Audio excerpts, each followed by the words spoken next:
Hello and welcome to a supersized time-lapse video. This one is the cover for what essentially is issue 8 of Drumsticks of Doom, but really is also issue 1 of the final story arc. They're broken up into 3 story arcs of issues. First one was 4 issues, second one's 3, and this third one here is also 3.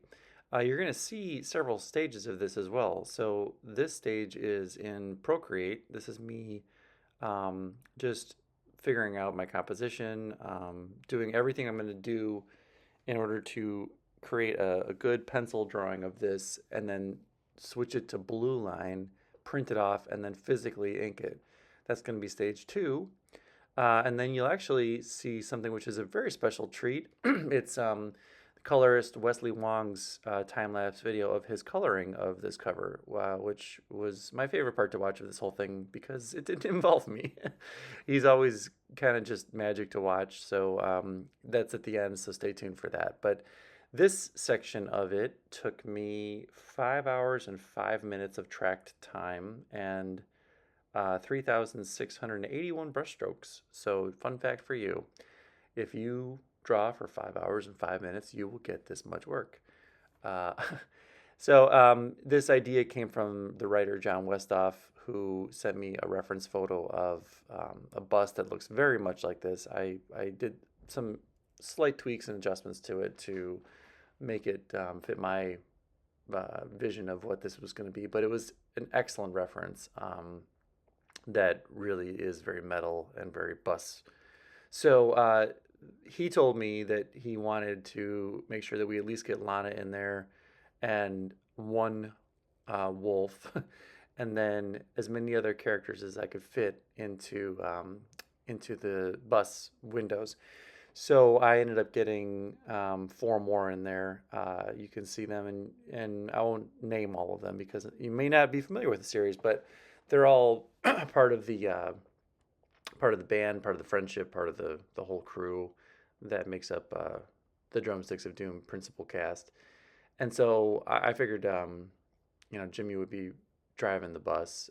Not that you need to know who's who, but that whole situation, like I said, took about 5 hours, but it felt actually like it didn't take very much time at all. This is the part that took quite a lot of time. A lot of inking going on here. So I'm using a Tombow pen for all of the pen work, and then a round brush, which I believe, let me look at it, it's actually right in front of me right here. It's a number 4. It's just a Artist Loft brand, which I believe is Michael's brand. And then instead of ink, I think I've told you all this before if you've seen any of my other time-lapse videos, but instead of ink, I use gouache, which is the Winsor Newton brand, designer gouache, lamp black. This was recommended to me years ago by, I want to say it was either Hilary Barta or Doug Klauba, because it was around a time when I was seeing them quite a bit doing inking work. It might have also, now that I think about it, it could have been a couple other people. Bill Reinhold could have been one of them too. I only say that because this was when I was teaching at the International School of Comics, and I was just grabbing all kinds of, advice and knowledge from other artists. And those are guys that I definitely looked up to and took a lot of advice from. So could have been any of them. It wasn't Jim Terry, but he was there too. I remember because he uses that green Sumi ink bottle that is also really great, but smells kind of funky. Anyway, back to this. I am really laying on a lot of ink here, and it may not look like it, but it's just just a lot of very small um, uh, really bursts of ink on this whole thing. You'll also see as I go along, I've been using another material which I haven't used for comics in a long time, but I used to love using, which is charcoal. And you'll see that more when we get into some of the grays of the bus as well as the stalactites. um, excuse me. But it's very helpful in sort of creating a more sculpted render of what I'm trying to do, and then also just creating nice flat grays that will, be fun to color. I hope for Wes. I started masking off certain areas so that I could do more gestural stuff like that stroke on the wheel there. I wanted to make sure that I could get a nice, expressive brush stroke from one of my larger brushes, which is a brush I've had for over 20 years actually. That blue one, that it's like a flat chisel tip kind of brush that is good for nice big fills, but it's also good sometimes for a nice thick brush stroke. um, yeah, you can see me starting to put the charcoal in there. This is stuff that I started using in my latest Drawing 1 class, and I just had some on hand because I had a little kit of supplies that I was using in class at my desk. It was in that tinfoil that you might be seeing every time we zoom out. And so I was like, I should probably try using this. And then there's like a charcoal vine that I was using for some less potent charcoal work. It's not as strong. It doesn't go as dark, but it was good for just little subtle grays. Uh, I use a lot of that brush once you really get into this. I love inking with a brush. It's why I'm doing this traditionally instead of digitally, because I still feel like, as much as I love Procreate, I love it more for planning than actually executing. It doesn't always work. Like if you see my Beardo stuff, you know that I complete the whole thing in there. But for stuff like this, oh my God, I absolutely love traditional way more. There's just so much more that's left to slight moments of, chance or just happy accidents, like Bob Ross would say. Sorry, this section got a little blurry here. Hope it doesn't last long.